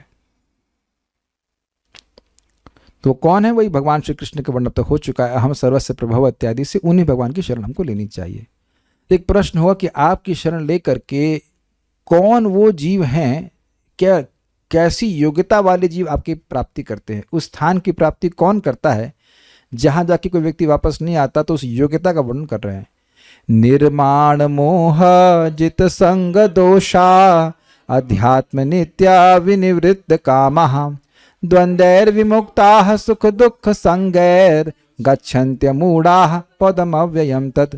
निर्माण, जो झूठी प्रतिष्ठा से फूलते नहीं है। जगत में लोग प्रशंसा कर रहे हैं, ओहो तो ये तो बड़ा अच्छा स्थान है, यहाँ तो लोग मेरी बड़ी मतलब प्रशंसा कर रहे हैं, यहाँ रुकना चाहिए, थोड़ा और प्रशंसा मिल जाएगी ना, ये सब नहीं। और मोह, मोह का मतलब समझते हैं देह में आत्मबुद्धि। जितसंग दोषा अर्थात गुणों में जो आसक्ति है, गुणों के कार्य में आसक्ति है, गुणों के पदार्थों में आसक्ति है, उसको वो जीत लेते हैं। अध्यात्म नित्य मतलब व्यक्ति नित्य स्मरण करे कि परमात्मा तत्व क्या है, परमात्मा कौन है, आत्मा कौन है। नित्य मतलब एक क्षण के लिए भी न भूले। विनिवृत्त काम, और विशेष रूप से निवृत्त हो जाए भोग इच्छाओं से कि कुछ भोगना है। द्वंद्वैर विमुक्ता सुख दुख संगैर, जो सुख दुख नामक द्वंद्व हैं उनसे विशेष रूप से मुक्त हो जाए। संज्ञा मतलब नाम, तो द्वंद्व किस रूप में आते हैं? हाँ, ठंड गर्मी, सुख दुख और भी परेशानी, मान अपमान, इस प्रकार की जो संज्ञा, इस नाम से जो दुख, जो द्वंद्व आ रहे हैं, डुअलिटीज आ रही हैं, उससे मुक्त हो जाए, अर्थात इनसे वह प्रभावित नहीं हो। भाई अब अगर ठंड लगी है, ठंड आ रही, तो आपको स्वेटर पहनना पड़ेगा, लेकिन कंबल ओढ़ करके जब अवॉइड नहीं करना है। किया ना आप लोग ने? अब और ठंडा आएगी तो कंबल ओढ़ लेंगे, और ऐसा नहीं कि अब 2 महीने के बाद अब हमारी माला बाहर निकलेगी या अंदर ही अंदर, हरे कृष्णा राम कृष्णा राम कृष्णा ना। स्वेटर पहन करके जब भी करके व्यक्ति भजन कर लेता, कर ही रहे हैं आप लोग, उसमें कौन सी बड़ी बात है। शरीर में कष्ट है फिर भी जब कर लेते हैं। ये समझने का प्रयास कीजिए कि यह सब आपकी योग्यता निर्माण करने के लिए आपके पास गिफ्ट भेजे जा रहे हैं। हम सब के पास, हर एक के शरीर में कुछ ना कुछ कष्ट, परेशानी, दुख आता ही है और आएगा। भक्ति करने के बाद भी ये जब हम भक्ति कर रहे हैं, मान लो अपने मान लो जुकाम हो गया, तभी जब किया, तो भगवान कह रहे क्यों नहीं लेके आऊँ उसको। देखो इस सुख दुख की संज्ञा नामक, सुख दुख रूपी या नामक जो द्वंद्व है, इसके बावजूद भी उनसे विशेष रूप से मुक्त होकर के मेरा भजन किया है। Krishna is finding reasons for us to bring us back, इसलिए वो कष्ट देते हैं थोड़ा बहुत। कुछ समझ रहे ना बात? नहीं समझ आ रहा बात? अब कल्याणपुर को, अरे इसके बिना नहीं रह सकते हैं वापस। किसको दिखाते हैं? जगत को दिखाते हैं। पूरे जगत में व्यक्ति को पता है कि द्रौपदी कितनी बड़ी भक्त हैं, कितनी बड़ी कठिनाई आने पर भी भगवान की भक्ति नहीं छोड़ी। अर्जुन को भक्त के रूप में जानते हैं, सब पूरे विश्व में लोग जानते हैं। युधिष्ठिर महाराज को जानते हैं। युधिष्ठिर महाराज को अच्छा मानते हैं कि दुर्योधन को? आज तक युधिष्ठिर महाराज को जानते हैं। भक्तों का यश, प्रभुपाद जी तो महाराज बोल रहे थे, परम पूज्य राधानाथ महाराज के, प्रभुपाद एक भगवान व्यवस्था कर सकते थे कि प्रभुपाद एक चार्टर्ड प्लेन में जाते प्रचार करने के लिए, तब क्या कहते हैं? कुछ नहीं। लेकिन अब प्रभुपाद जी इतनी कठिनाई सह करके, हार्ट अटैक सहन कर करके गए प्रचार करने के लिए, तो फिर वो क्यों भगवान ऐसा कराए? ताकि भक्त लोग स्मरण करें कि प्रभुपाद जी ने कितनी मेहनत करी प्रचार करने के लिए। How much he wanted to preach Krishna consciousness. ठीक है। गच्छन्ति, गच्छन्ति शब्द जो है ये एक वचन में है। ओह, मम्मी ने पढ़ा दिया क्या आपको? याद है? ठीक है। तो गच्छन्ति शब्द बहुवचन में, मतलब कि शैली शुक्ला माता जी भी जाएंगी, और कौटिल्य प्रभु जाएंगे, और ऋतिक गुप्ता प्रभु, मनोरमा माता जी, इधर वेदवादिनी और तुंग विद्या, और आप मदन मोहन प्रभु, और मतलब सब झुंड के झुंड जाते हैं। जो भी, महावीर प्रभु आप भी, don't worry, you are there and where is your Sundara माता जी, यस यस। तो आप समझ गए सब लोग। अब जिनका नाम नहीं लिया वो सब भी, अब सबका नाम ही लिखूंगा तो फिर क्लास कैसे चलेगी। वर्ष भानी माता जी, आपको बोला नहीं है? ठीक है ठीक है। भगवान सब देख रहे हैं कि गीता सुन रहे हैं, यानी कि भगवान के लिए कोई भी दिक्कत नहीं कि ये अभी देखो, अभी 4 लोग को मंगवाया हूं मैं, तुम रुको, अभी 1 कल्प तक रुको, फिर बुकिंग हो गई है, अभी सीट नहीं है, ऐसा नहीं है। Think about this. हम अभी जाना था कहीं तो बस बुक कर रहे, तो अच्छी बस बुक हो गई, उसमें सीट ही नहीं थी ऐसे। तो अब दूसरी वटेवर लोअर रेटिंग की बस ले रहे हैं। तो ये सब हिसाब किताब नहीं है। क्या होता है वो RLWL क्या होता है, ये सब कुछ नहीं है। हाँ रिजर्व क्या है वटेवर जो भी वेट लिस्ट रहता कुछ भी नहीं है। This is place for everyone. You can type your question problem अगर आप प्रश्न पूछना नहीं चाहते तो। ये बड़ा अच्छा है। गच्छन्ति मतलब जितने लोग भगवान की शरण में जाएंगे, जो भी इस प्रकार से योग्यता को प्राप्त करेंगे, सब भगवान के पास जाएंगे। और अगर आपको याद हो तो इन सारी योग्यताओं में पैसा नहीं खर्च होता। आप विचार कीजिएगा, किसी में पैसा खर्च नहीं होता, बल्कि सम्मान प्राप्त करने के लिए भले पैसा खर्च करना हो, लेकिन अगर सम्मान आप नहीं चाहते हैं तो पैसा नहीं खर्च करना पड़ेगा। आप देखो हम लोग अच्छा अच्छा कपड़ा भी काहे को पहनते हैं, अगर पहनते हैं तो लोग थोड़ा समझेंगे भाई कुछ है ये, और कुछ समझेंगे कि भाई ये तृण से भी नीचे है, ऐसा यही समझेंगे ना और वृक्ष से भी सहिष्णु है, ऐसा तो नहीं कुछ सोचेगा। अरे भाई बड़े सुंदर लग रहे हो, तो कुछ सम्मान चाहिए ना। मैं एग्जाम्पल दे रहा हूँ, मैं ये नहीं कह रहा हूँ कि खराब कपड़ा पहनना चाहिए, मैं बोल रहा हूँ कि गच्छन्ति कोई भी व्यक्ति चाहे तो भगवान के पास जा सकता है, क्योंकि ऐसा है। और इसीलिए और कह रहे हैं कि अमूढ़ा मतलब अविद्या के प्रभाव से रहित। वो इतना मूर्ख नहीं है कि वो माया की सेवा करे। जो व्यक्ति अविद्या से ग्रसित है तो क्या करेगा वो? तम मोह, महामोह, तामिश्र, अंततामिश्र, ये सब 5 अविद्या की वृत्ति है, उससे प्रभावित होकर के वह भोग में पड़ा रहेगा। तो वो ऑर्डिनरी थॉट्स में वह फंसा रहेगा। तो अमूढ़ मतलब जो मूर्ख नहीं है, जो अपने मानव जीवन की महत्व को समझता है, भगवान की सेवा करता है, तो तत् अव्ययम पदम गच्छन्ति, वह उस अविनाशी पद यानी वैकुंठ की प्राप्ति करते। कुछ प्रश्न कर रहे थे, कर दीजिए। ऑन नहीं हुआ शायद, ऑन है, आवाज नहीं आ रही, नहीं आ रही। आप उस पर आप टाइप कर दीजिए, हम पूछ लें। अब वो वायर वाला माइक लगा दीजिए, हो सकता है डिस्चार्ज हो गया। जो आवाज ना आए तो टाइप कर दीजिए, या आप बोलिए मैं रिपीट कर दूंगा, पूछ लीजिएगा, कोई दिक्कत नहीं। तो ये हम कुछ लोग बड़े अच्छे लगते हैं कि इसमें बड़ी होप मिलती है, भाई सबका चांस है। ये नहीं कि मेरा नंबर आएगा, अरे तेरा नंबर आ गया। This is very amazing. मैं रिपीट करूं, सुमन माता जी, आपका नंबर आएगा नहीं, आपका नंबर आ गया। जैसे ही आपको गीता मालूम चल गई, आपका नंबर आ गया। अब बस अब करना शुरू करिए, भगवान को भोग लगाना शुरू कीजिए, प्रणाम करना शुरू कीजिए। जिस दिन पता चल गया मन मना भव भक्तु, मतलब आपका नंबर आ गया। आपका भी नहीं कहूँगा और प्रश्न लग गया, तेरा नंबर आ गया। तेरा नंबर आ गया होते ना, अब तेरा नंबर आया मारने के लिए, होते ना, अब तेरा, तब तू मरेगा। तो ये है हिसाब किताब। Everyone will go back to Krishna. हाँ बोलिए। प्रभु जी, जैसे देखा जाता है भक्ति करने से, जैसे भक्त जो है इंद्रिय सहमित करते हैं, और मतलब जो भी मान अपमान और सुख दुख, तो वो ज़्यादा उससे अफेक्ट नहीं होता, और वो सोचता है कि हाँ मैं भगवान का भजन कर रहा हूँ, मुझे तो कोई दिक्कत नहीं है। तो उसके दिमाग में ये थॉट आ ही सकता है कि मैं तो यहाँ पर रहकर ही भगवान की भक्ति करूँ, मुझे कोई प्रॉब्लम नहीं है। तो ये भी तो ठीक नहीं है। अगर हम किसी से बहुत प्रेम करते हैं और वो हमसे दूर है, और हम यहाँ खूब मजे में, खूब बढ़िया खाने को मिल रहा है, सब कुछ मिल रहा है, तब भी क्या हम खुश रह पाएंगे उसके बिना? तो जैसे जैसे व्यक्ति का भगवान के प्रति प्रेम बढ़ता जाएगा, तो भगवान की को मिलने की, भगवान को प्राप्त करने की इच्छा इतनी बढ़ जाती है। भक्त लोग बताते हैं इस प्रकार से, जैसे कि व्यक्ति को अब पानी के अंदर डाल दीजिए तो क्या सोचेगा वो? केवल वह सांस के बारे में सोचेगा। ऐसी स्थिति भक्त की आ जाती है। तो उसको यहाँ रहना बिल्कुल नहीं चलता। आपने सुन, रोजी बोलते हैं ना, युगायितम निमिषेण इत्यादि, चक्षुषा प्राविता शायतम शून्यतम जगत सर्वम गोविंद विरहेण में। तो बेसिकली बात यह है कि भक्त जो हम सुन चुके हैं 11:55 भगवद गीता में, ना तो वह इस जगत में रहना चाहता है, बहुत हाई लेवल की बात कर रहा हूँ, और ना ही वह भगवान के धाम इसलिए जाना चाहता है क्योंकि जगत में दुख है। वह कृष्ण से मिलना चाहता है, कृष्ण की सेवा करना चाहता है, लेकिन इसलिए भगवान के धाम नहीं जाना चाहता क्योंकि जगत में दुख है, इसलिए जाना चाहता है कि कृष्ण की सेवा प्राप्त होगी। तो ये जो आप बात कह रहे हैं बहुत एडवांस डिवोटीज के लिए। प्रभुपाद जी कहते हैं इस बात को कि आई एम नॉट, हम लोग की बात लेते हुए, I am not that advance that I will pray that I don't care that I don't want to go back to God like that. भक्त लोग इस जगत में नहीं आना चाहते हैं, कोई भी नहीं आना चाहता। प्रभुपाद इसको स्पष्ट बोले हैं, this place is not for a gentleman. तो भक्ति करके सुखी है, लेकिन इस जगत में रहना नहीं चाहता है। मतलब मैं जनरल बोल रहा हूँ, बहुत एडवांस डिवोटी हैं उनके लिए वो कह सकते हैं मम जन्मनि इत्यादि, लेकिन for most of us we want to go back to Krishna. वहाँ ये सब माया की परेशानी नहीं रहेगी। प्रभुपाद बोलते भी ना, माया से भयभीत रहता है भक्त। अगर वापस जाने की बात नहीं होती तो भगवान इस अध्याय को शुरुआत क्यों करते? अभी पिछले श्लोक आप भूल गए क्या?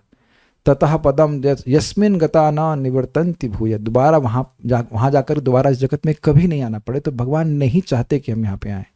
जब जो चीज़ भगवान चाहते हैं वही तो भक्त चाहता है ना। तो भगवान चाह रहे हैं कि हम ऐसे स्थान में, वैकुंठ में, भगवान के धाम चले जाएं ताकि वापस नहीं आना पड़े। Then why devotee will decide differently from Krishna? भक्त का बहुत सिंपल बात है, जब तक भगवान इस जगत में रखना चाहते हैं तब तक मैं उनकी सेवा में नियोजित रहूं, ये मेन बात है। लेकिन माया से डर हमेशा रहता है। और आप अगर बृहत भागवत पढ़ेंगे तो बड़ा स्पष्ट है, उनकी इच्छा अपने भगवान से, जिनका दर्शन वो अपने ध्यान में किए थे, उससे मिलने की इच्छा बढ़ती ही जाती है। उनको पता नहीं रहता कि वैकुंठ कहाँ है। तो किसी किसी लोक में जाते हैं, ही इज़ नॉट सेटिस्फाइड, वो भगवान को ही ढूंढते रहते हैं, भगवान से मिलने की इच्छा होती है। तो अगर भक्ति में व्यक्ति प्रगति कर रहा है तो भगवान से मिलने की इच्छा और बढ़ जाएगी। महाप्रभु कहाँ रहे? यहाँ 48 साल रहे, फिर चले गए, और तो भगवान है। तो यहाँ पे कोई रहने की कोई प्रयोजन है नहीं। मतलब क्यों रहेंगे बताइए? ठीक है, आपको भक्ति का सुख मिल रहा है, सब कुछ मिल रहा है, तो फिर भगवान बुरे लग रहे हैं क्या? भगवान का साक्षात्कार करना, भगवान के पास वापस जाना, ये तो हाईएस्ट सिद्धि है ना। आपने दूसरे स्कंद में पढ़ा था, भगवान जब हाथ मिलाए ब्रह्मा जी से तो बोले मेरा साक्षात्कार इस प्रकार से किया है आपने, यही भक्ति की सर्वश्रेष्ठ सिद्धि है। तो भगवान के संग रहना, भगवान के संग खेलना, वो साक्षात अनुभव करना तो भक्त के लिए एक एस्पिरेशन है ना। तो यद्यपि भक्ति करने से सुख मिलता है, but Krishna does not want us to be here. नहीं तो अर्जुन को क्यों बोलते इमम प्राप्य भजस्व माम, तुम इस जगत को प्राप्त कर गए लेकिन यहाँ रहो मत, दुखालयम अशाश्वतम। और एक और बात है, जब प्रलय हो जाएगी तब भी भक्ति करते रहेंगे तो वो करेंगे कहाँ? जब देह ही नहीं रहेगा तो कहाँ करेंगे? तो भगवान के धाम में ये दिक्कत तो नहीं है ना। अगर आप भक्ति कर रहे हैं, एक थियोरेटिकल बात बोल रहा हूँ कि अगर आप भक्ति कर रहे हैं, बिल्कुल शुद्ध हो गए, तो काहे को रहेंगे यहाँ पे आप? एक समय में आएगा कि देह नष्ट हो जाएगा तो क्या करेंगे बताइए रह करके? तो मतलब कोई किसी को प्रीचिंग करने के लिए भी नहीं रहेगा ना, किसको प्रीचिंग करेंगे? कोई सब सो और ये अब सोने जा रहे हैं महाविष्णु में, अगली बार जगेंगे तब आना बताना, अभी नहीं, अभी टाइम नहीं है, अब सोने जा रहे हैं। Is it not? What's the point? तो we should accept simple Krishna instruction, मेरे पास आता, मेरे पास आ जाओ। कोई वक्त चाहते हैं, देखिए बहुत सिंपल है, हम लोग का पॉलिसी बहुत सिंपल है। हम लोग जा रहे हैं, आपको चलना है। जैसे शायद आप लोग आ रहे थे, ये उनको लेके आए, तो आप लोग बोले ना कि तुम हम लोग जा रहे हैं भाई ये इधर वृंदावन, चलना है? हाँ चलती हूँ, मैं चलती हूँ। इस तरह से अब मना कर दे तो कोई घसीट के थोड़ा लेके जाएंगे। तो उसी प्रकार से भक्त लोग प्रचार कर रहे हैं लेकिन यहाँ ना रहने का प्रचार कर रहे हैं। अब बोल रहे कि ये चलो सब लोग यहीं पे रहेंगे, कभी कोई ऐसा भक्त नहीं बोल रहा कि will stay here only, we are trying to go to Krishna, you come along. यही प्रीचिंग हो रहा है ना, ये बात। चलिए, अब ये बोलने के बाद भगवान समझा रहे हैं कि इस जगत पे जब जीव रह रहा है तो उसके भोग की व्यवस्था भी भगवान ही कर रहे हैं। नहीं, गलत बोल गया।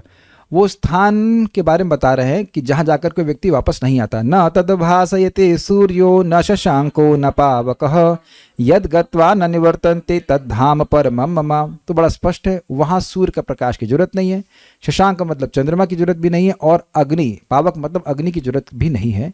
यद गत्वा न निवर्तन्ते, जिसको जहाँ जा करके व्यक्ति वापस नहीं आता है वो क्या है? तद्धाम परमं मम, वह परम मेरा धाम है। मेरा धाम परम है, परम मतलब सबसे परम। यस, वह कौन सा जीव है जो आपके धाम की प्राप्ति करेगा? तो भगवान बड़ा सुंदर बोले, ये जो बद्ध जीव है ना, आप और मैं, हम ही लोग भगवान की प्राप्ति करेंगे। ये बड़ा मजेदार लगता है श्लोक। कभी कभी सोच सकता है कि मैं बद्ध जीव और कृष्ण के संग हमेशा कैसे रह सकता हूं? तो इसका उत्तर ये श्लोक दे रहा है कि यही लोग प्राप्त करेंगे, जो हम लोग सब फंसे हुए हैं, यही लोग छूट करके भगवान के पास जाएंगे। ममेवांशो जीवलोके जीवभूतः सनातनः मनः षष्ठानि इंद्रियाणि प्रकृतिस्थानि कर्षति। ममेवांशो, मेरा ही अंश है। कौन? जीवलोक के, इस जगत में जीवभूता, जो इस अपनी पहचान देह से कर रहा है, और वो सनातन है। वो जीव जो है वो सनातन रूप से मेरा अंश है, यानी बद्ध अवस्था में भी और मुक्त अवस्था में भी वो मेरा ही अंश रहेगा। क्या कर रहा है वो? मनः षष्ठानि इंद्रियाणि, मन और 5 ज्ञानेंद्रियों के साथ, यानी 6 इंद्रियों के साथ, प्रकृति स्थानी कर्षति, प्रकृति में स्थित होकर, यानी कि प्रकृति के दिए हुए शरीर में स्थित होकर के वह संघर्ष कर रहा है, एक अर्थ है। और दूसरा है कि वह शरीर में स्थित होकर के एक विशेष प्रकार के मन और विशेष प्रकार की इंद्रियों को आकर्षित करता है। अपने कर्मों के द्वारा वह सुअर भी बन सकता है, सुअर की इंद्रियों को आकर्षित कर रहा है या देवता की इंद्रियों को आकर्षित कर रहा है, इस प्रकार से वो कार्य कर रहा है। तो ऐसे ही जीव जो जरा फंसे हुए हैं, यही सब लोग भगवान की भक्ति करके भगवान की प्राप्ति करते हैं। ये जीव के स्वरूप के बारे में बताया। अब वो कहते हैं कि भाई देखो, ये जो लोग अज्ञान में हैं वो ये सब बात नहीं समझ पाते कि व्यक्ति कैसे शरीरों को आकर्षित कर रहा है। शरीरम यदवाप्नोति यच्चापित्क्रा, एक मिनट में गलत बोल गई, अगला वाला श्लोक था। यहाँ ये बोल रहे हैं कि कैसे इंद्रियों को आकर्षित कर रहा है। उन्हें बोला ना कि प्रकृति स्थानी कर्षति, कैसे प्रकृति में स्थित होकर के इंद्रियों को आकर्षित कर रहा है। तो पूछो भाई कैसे आकर्षित कर रहा है, तो इस पे यह श्लोक कहते हैं, शरीरम यदवाप्नोति यच्चाप्युत्क्रामति ईश्वरः गृहीतवैतानि संयाति वायुर्गन्धानि वाशयात्। शरीरम यद अवाप्नोति, जिस शरीर को वह प्राप्त करता है, यच्चापि उत्क्रामति ईश्वरः, और जिसको वह त्यागता है, गृहीतवैतानि संयाति, गृहीत्वा मतलब ग्रहण करके, एतानि संयाति, और उत्क्रामति का क्या अर्थ लिया है, गिव्स अप, और संयाति का अर्थ क्या लिया है, प्राप्त करता है। अवाप्नोति मतलब गेट, संयाति मतलब छोड़ता है ना। शरीरम यद शरीरम अवाप्नोति, जिस शरीर को वो प्राप्त कर रहा है, यद चापी उत्क्रामति ईश्वरः, ईश्वर मतलब वह जीव जो इस शरीर का नियामक है, और कैसे वो शरीर को त्याग रहा है, ठीक है ना। फिर ग्रहण, एतानि गृहीत्वा संयति, और इनको ग्रहण करके कैसे वो चला जा रहा है। ये कैसे हो रहा है, वायुर्गंधा निवास, जिस प्रकार से वायु गंध को पकड़ती है। वायु किसी आशय अर्थात फूल के पास आती है, उसको पिकअप कर लेती है, उसकी सुगंध को फिर लेके और आगे चली जाती है। उसी प्रकार से कोई जीव है, वो शरीर में आता है, वो कुछ कार्य करता है, उसके खुशबू रूपी संस्कार मन में आ जाते हैं, फिर उनको उसके अनुसार वह अन्य इंद्रियों को आकर्षित करता है। ये बात है।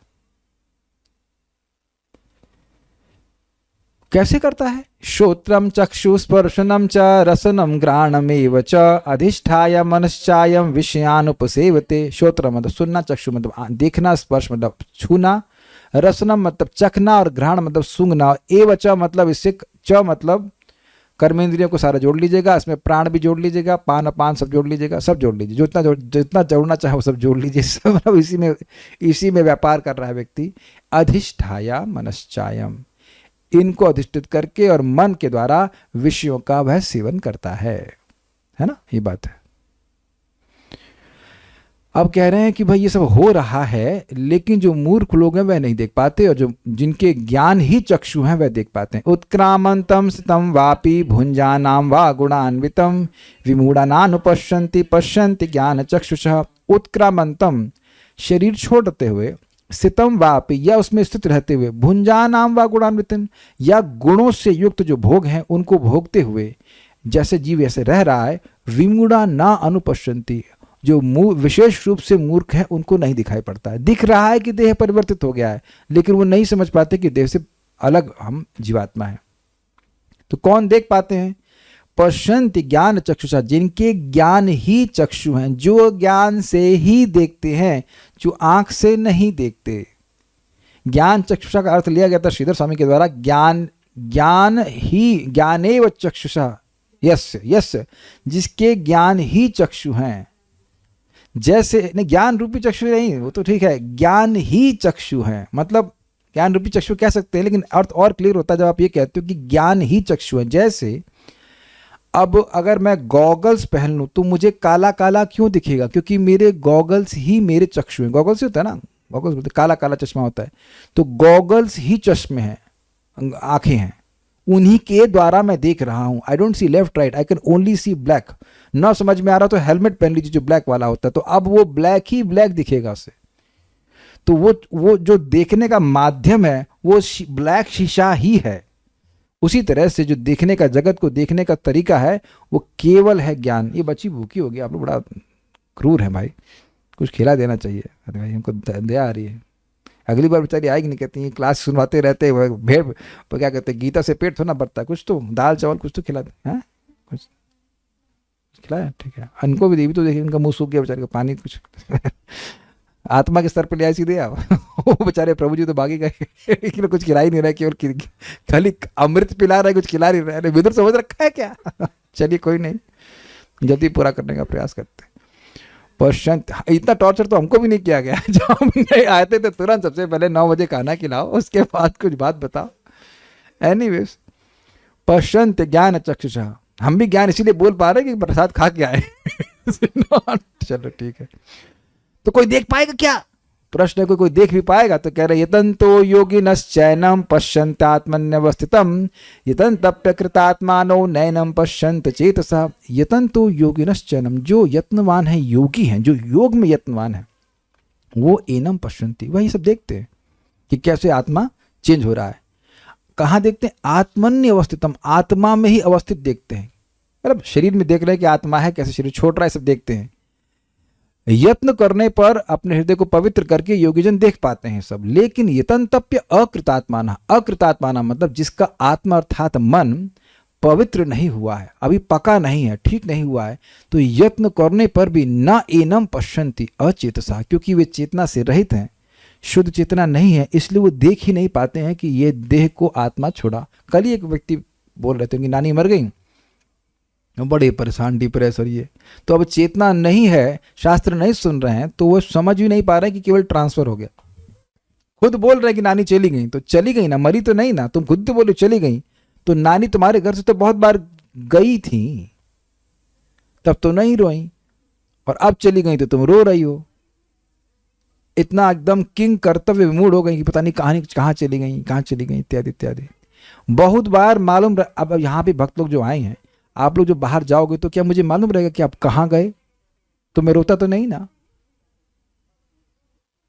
बोलते ना कहाँ चले गए, तो कहाँ चले गए ये तो हमें तो आपका घर नहीं पता ना, तो आप कहाँ चले गए इस दरवाजे के बाहर जा करके, हमको तो नहीं पता, तो रोते तो नहीं है ना। और बहुत बार ऐसा होता है कि किसी व्यक्ति को आप मतलब अब चला गया आपके घर से या कहीं से चला गया, तो बहुत समय तक नहीं मिलता, तो रोते हैं, तब भी नहीं रोते, तो पता है कि वो किसी और रूप में है, कई स्थान पे हैं। तो ऐसे जो अचेतस लोग हैं वह नहीं देख पाते हैं। अब भगवान यह व्याख्या कर रहे हैं कैसे जीव के भोग में भी भगवान सहायता करते हैं। यदा आदित्य कतम तेजो जगत भासयते खिलम यच्चंद्रमसि यच्चग्नौ तत्तेजो विद्धि मामकम। जो आदित्य गत तेज है, जो जगत को प्रकाश देता है, जो चंद्रमा में तेज है और अग्नि में तेज है, वह सब मेरा जानो, मतलब मेरे से आता है। उसके बाद वही धूप तो दे रहे हैं, लेकिन धूप सेकेंगे कहाँ पे पृथ्वी होनी चाहिए ना, जहाँ मगरमच्छ की तरह फैले और धूप ले, तो वह भी भगवान व्यवस्था कर रहे हैं। गामाविश्य च भूतानि धारयाम्यहमोजसा पुष्णामि चौषधि सर्वा सोम भूत्वा रसात्मकः। गाम अर्थात ग्रहों में, पृथ्वी में आविश्य अपनी शक्ति से प्रवेश करके भूतानि धारयामि, सारे जीवों को मैं धारण करता हूँ। कैसे करते हैं? अहमोजसा, मैं अपनी शक्ति से करता हूँ। तुमको समझ में नहीं आएगा, तुम्हारी शक्ति नहीं ना, इसलिए सिंपल। अब कोई कई बार मुझसे को कहते हैं कि आप कैसे बोल पाते हैं, हमें क्या पता कैसे बोल पाते हैं, लेकिन अब बोल पा रहे हैं, कुछ जो समझ में आ रहा हूँ बोल पा रहे हैं, कि मैं अपनी शक्ति से बोल रहा हूँ ना। तो आप कैसे समझेंगे कि मैं कैसे बोल रहा हूँ? आप कैसे समझ पाओ कि मुझे सब समझ में आ रहा है? Can you understand this? अच्छा, मुझे भी ये समझ में नहीं आ रहा कि आपको कैसे समझ में आ रहा है मेरी बात, तो आप अपनी शक्ति से समझ रहे हो, मैं अपनी शक्ति से बोल रहा हूँ, सिंपल सी बात। तो अब ये कहना कि हम समझ पाएंगे कि भगवान कैसे धूल के कणों को जोड़े हुए हैं, ये मूर्खता है। बस ये समझना हो कि भगवान बोल रहे हैं कि वो अपनी शक्ति से करते, तो समझ लेना हो कि हाँ भगवान बड़े शक्तिशाली है, वो अपनी शक्ति से कर लेते हैं ऐसा। केवल पृथ्वी नहीं, सारे लोगों को ऐसा करते हैं। उसके बाद भैया कुछ सब्जी भी तो चाहिए, तो कह रहे हैं पुष्णामि चौषधि सर्वा, सारी औषधियों को मैं पोषित करता हूं और वह औषधि तुम खूब चबा चबा के खाते हो। कैसे? सोमो भूत्वा रसात्मक, रसात्मक यानी रस रूप या रसमय चंद्रमा होकर के मैं उनमें अमृत प्रवाह करता हूं, और इस कारण वो रसमय होती है। करेला अच्छा लगता है आपको? अच्छा, आपको नहीं लगता? हाँ, तो करेला से पहले आप चंद्रमा को देखो कि चंद्रमा ने इस करेले में रस भरा है। I mean if it is called ras, if it can be called ras, it is called ras. अब क्या कहते हैं? अरे एक सब्जी बन गई लेकिन हजम भी तो करना है, तो कह रहे हैं कि हाँ वो भी मैं करता हूँ। अहम वैश्वानरो भूत्वा प्राणिनाम देहमाश्रितः प्राणपान समायुक्तः पचाम्यन्नम चतुर्विधम। कलयुग के जीवों समझो, तुम लोग को बहुत कॉन्स्टिपेशन है, तुम लोग समझते नहीं हो। अहम वैश्वानरो भूत्वा, मैं वैश्वानर होकर प्राणिनाम देहमाश्रितः, प्राणियों की देह का आश्रय लेकर, प्राण अपान समायुक्त, प्राण और अपान से युक्त होकर 4 प्रकार के अन्न को पचाता हूँ। मैं पिछली बार छोड़ गया था, देखिए प्राण जरूरी लेकिन अपान भी जरूरी, जो पचा लिए वो बाहर भी तो जाना चाहिए, तो उसमें भी भगवान का सहायता है, नहीं तो बाहर ही नहीं जाएगा, सब मर जाएगा व्यक्ति, एक दिन में मर जाए, शायद एक दिन तो नहीं लेकिन with in few days will die. निष्कासन बहुत जरूरी है, तो इस प्रकार से भगवान सहायता कर रहे हैं। अब यहाँ पे बात बोल रहे हैं कि मैं बुद्धि भी प्रवेश किया हूँ। सर्वस्य चाहम हृदि सन्निविष्टो मतः स्मृतिर्ज्ञानम अपोहनम च वेदैश्च सर्वैरहमेव वेद्यो वेदांत कृत वेद विदेव चाहम। सर्वस्य चाहम हृदय सन्निविष्टो, सभी के हृदय में मैं सन्निविष्ट हूँ, अर्थात अंतर्यामी के रूप में प्रविष्ट हूँ। मैं सही अर्थ बताऊंगा भाई, गलत बताने के लिए नहीं बैठे हैं। तो क्या कर रहे हैं आप? मत्तः स्मृतिर्ज्ञानम अपोहनम च, मुझसे ही भोग स्मृति आती है। हा, जैसे एक बच्ची को मैंने पूछा, नंदिनी बेटा क्या अच्छा लगता है? ये अच्छा लगता ना, ये ना, पिज्जा अच्छा लगता है। तो अभी सो गई बच्ची, तो इसको याद है ना पिज्जा का अनुभव। पैदा होते तो बच्चे को पिज्जा नहीं खिलाते हैं, तो एक समय में आके जब खाया था ये तो बड़ा अच्छा लग रहा है, तो अब उससे पूछा जाएगा कि क्या अच्छा लगा, तो उसको याद रहता है कि हमें ये अच्छा लगता है। Got it? ये स्मृति है। ज्ञान मतलब उसका अनुभव, और अपोहनम मतलब विस्मरण। ये तो हो गया भोग। और मोक्ष का ज्ञान भी भगवान देते हैं वेद के द्वारा। वेदैश्च सर्वेर अहम एव वेद्यो, वेद सभी वेदों के द्वारा मैं ही वेद्य हूँ। बड़ी मजेदार बात है, भगवान वेद्य है मतलब सबके द्वारा वेद्य है। अगर कोई प्रयास करे तो सब कोई भगवान को जान सकते हैं। ऐसे इस जगत में विषय हैं जो आप प्रयास करोगे तब भी नहीं जान पाओगे। I give homework, theory of relativity, कल तक सब समझ के आना। मैं भी ट्राई नहीं करूंगा, जो खाली बोल रहा हूँ। अब आप लोग, बहुत से लोग ऐसे होंगे जो प्रयास भी करेंगे तब भी नहीं समझ पाएंगे। यानी कि वो हर किसी के लिए वेद्य नहीं है, लेकिन भगवान हर किसी के लिए वेद्य हैं अगर वह वेद के ज्ञान का सच्चा आश्रय ले ले। बहुत अच्छी बात है। यानी कि कुछ लोग कहते हैं भगवान अलख निरंजन है, वो इनको लखा ही नहीं जा सकता, उनको देख ही नहीं सकते। और भगवान कह रहे हैं मुझको ही देखा जाना चाहिए, मैं ही देखने लायक वस्तु हूँ, मुझे सब लोग देख सकते हैं अगर वह सच्चे ज्ञान का आश्रय ले। इसीलिए वेदांत कृत, इसीलिए मैं वेदांत की रचना किया हूँ कि वेद पढ़कर सीधे समझ में नहीं आता, इसलिए वेदांत की रचना किया हूँ। तो आप वेदांत की रचना करने में समर्थ कैसे हो गए? Who give you this authority? तो कह रहे हैं वेदविद एव चाहम, क्योंकि मैं ही वेद को जानने वाला हूँ। और अन्य कोई व्यक्ति ऐसा कहता है कि वेद का उद्देश्य कृष्ण नहीं है, तो समझ लेना कि वह वेद को नहीं जानता है, वो फ्रॉड मचा रहा है। कैसे फ्रॉड मचा रहा है? क्योंकि वह कहता है कि वेद का प्रयोजन कृष्ण नहीं है, क्योंकि कृष्ण जो केवल कृष्ण ही वेद के प्रयोजन को जानते हैं, और वो यह कह रहे हैं कि वेद का प्रयोजन कृष्ण है। तो जो कोई भी ये कहता है कि वेद का प्रयोजन कृष्ण नहीं है, वो वेद नहीं जानता। इसी दी बात है। अब वेद जानते हैं, तो जरा बताइए सार क्या है वेद का? तो भगवान अब वेदों का सार बता रहे हैं। द्वौ विमौ पुरुषौ लोके शरक्षाक्षर एव च शरः सर्वाणि भूतानि कूटस्थोक्षर उच्यते। लोके अर्थात वेद में इमौ दो पुरुषौ, दो प्रकार के पुरुष अर्थात जीव प्रसिद्ध हैं, एक शर और दूसरे अक्षर। शर मतलब बद्ध जीव जो गिरे पड़े हुए हैं, सड़ रहे हैं, और अक्षर मतलब जो दिव्य शरीरों से युक्त नित्य सिद्ध पार्षद हैं। शरः सर्वाणि भूतानि, इस जगत में जो भी शर है, माने कि चींटी से लेकर ब्रह्मा तक जितने भी प्राणी हैं वो सब शर है, वो गिरे हुए हैं, गिरे हुए लोग। और कूटस्थ यानी कि जो आध्यात्मिक जगत में नित्य सिद्ध पार्षद हैं वो कूटस्थ हैं, उनकी बॉडी चेंज नहीं होती है, तो स्पिरिचुअल बॉडी, उनको अक्षर कहा जाता है। ठीक है। इन दोनों से श्रेष्ठ जो हैं, यहाँ पे संबंध तो क्लियर हो रहा है, उनको परमात्मा कहते हैं। उत्तमः पुरुषस्त्वन्यः परमात्मेति दाहरतः यो लोकत्रयमाविश्य बिभर्त्य अव्यय ईश्वर। इन दोनों से जो उत्तम पुरुष है, अन्य, उसको परमात्मा कहा जाता है। क्या करते हैं परमात्मा? तीनों लोकों में प्रवेश करके विभर्ति, वो पालन करते हैं, वो अविनाशी और ईश्वर हैं। तो इससे दोनों ही आउट हो गए, यानी कि बद्ध जीव तीनों लोकों में प्रवेश करके किसी का पालन नहीं करता, वो अपना भी नहीं कर रहा है, और मुक्त जीवों को तो कोई मतलब ही नहीं है, तो दोनों लोग बाहर हो गए। इससे भगवान अपने आप को दोनों प्रकार के जीवों से विलक्षण दिखा रहे हैं। संबंध ज्ञान क्लियर हुआ? कौन है वो? अभी तो थर्ड पर्सन में बोल रहे हैं ना, वो परमात्मा जो तीनों लोगों में प्रवेश करके सबका पालन कर रहा है, उसे परमात्मा कहते हैं, वो ईश्वर है। तो वो कौन है?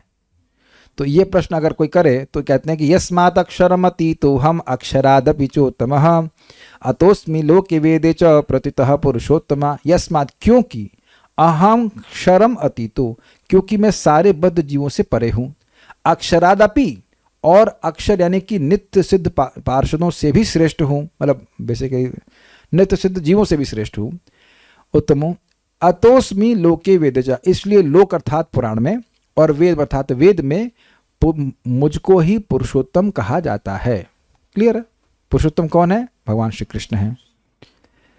तो आपको जान करके क्या होगा? तो कहते हैं यो मामेव सम्मूढ़ो जानाति पुरुषोत्तमम स सर्वविद भजति माम सर्वभावेन भारत। यो माम एवं सम्मूढ़ो, एवं मतलब जैसे मैंने समझाया इस प्रकार से कोई अगर असम्मूढ़ होकर बिल्कुल निश्चित होकर के जानाति पुरुषोत्तम, मुझको पुरुषोत्तम के रूप में जानता है, तो स सर्वविद, वह सब कुछ जानता है, इस जगत से बाहर निकलने के लिए सब कुछ जानता है, इसलिए माम भजति, वह मेरा ही भजन करता है। कैसे करता है? सर्वभावेन भारत, हर प्रकार से वह सेवा करता है, कुछ छोड़ता नहीं, सारे समय को भगवान की सेवा में लगाता है। और फिर उसका क्या हो जाता है, उसको क्या प्रयोजन मिलता है? तो कहते इति गुह्यतमं शास्त्रम इदं मुक्तम मया नघ एतद् बुद्ध्वा बुद्धिमान स्यात् कृतकृत्यश्च भारत। इति, इस प्रकार जो मैंने तुम्हें गुह्यतम शास्त्र बताया है, इदम उक्तम, जो मैंने कहा है, मया मतलब मेरे द्वारा कहा गया, हे अनग अर्थात हे निष्पाप अर्जुन, क्योंकि आप व्यसन रहित हो इसलिए मैंने ज्ञान कहा आपको। 20 श्लोक का शास्त्र या 3 श्लोक का शास्त्र जैसे आप ग्रहण कर लें। एतद बुद्धवा, इसको बूझ कर या इसको समझ कर बुद्धिमान स्यात्, व्यक्ति बुद्धिमान हो जाता है, वो दोबारा जगत में नहीं आना चाहता है, वो भगवान की सेवा करके भगवान के पास वापस आना चाहता है। और कृत कृतश्च भारत, उसके सारे प्रयास सफल होंगे, वो भगवान का प्रेम प्राप्त करके भगवान के पास जाएगा। तो इस प्रकार से भगवान ने समाप्त किया। ओम तत्सदिति श्रीमद्भगवद्गीतासु उपनिषत्सु ब्रह्म विद्यायां योग शास्त्रे श्री कृष्णार्जुन संवादे पुरुषोत्तम योगो नाम 15th हरे कृष्णा कृष्णा कृष्णा हरे हरे, हरे राम राम राम हरे हरे। तो ये कथा समाप्त हुई। वैकुंठ से कभी वापस आना होता है? अरे पहली बार आएंगे क्लास में आप? ऐसे अच्छी, इतने अच्छे क्लास में इतना खराब प्रश्न कर रहे हैं आप। कभी नहीं आता होता, कभी नहीं आता। ओके, ये एक व्यक्ति जरूर हमको कोई मतलब ऊपर से ना छौंक, मिर्ची का छौंक मारता है। नहीं आना होता है, कभी नहीं आना होता। घबराओ मत, पहले पहुंच जाओ, फिर वहां से प्रश्न करना, आना है क्या वापस? आ जाओगे? तो ऐसे बोले भाई कोई जरूरत नहीं है, हम अपने भोग में संतुष्ट हैं, आपको यहाँ पे आने की कोई जरूरत नहीं है। You are not invited. Okay, you will not like to come back, there is no reason to come back. Okay, Shrimad Bhagavad Gita की जय, श्रील प्रभुपाद की जय, निताई गौर प्रेमा।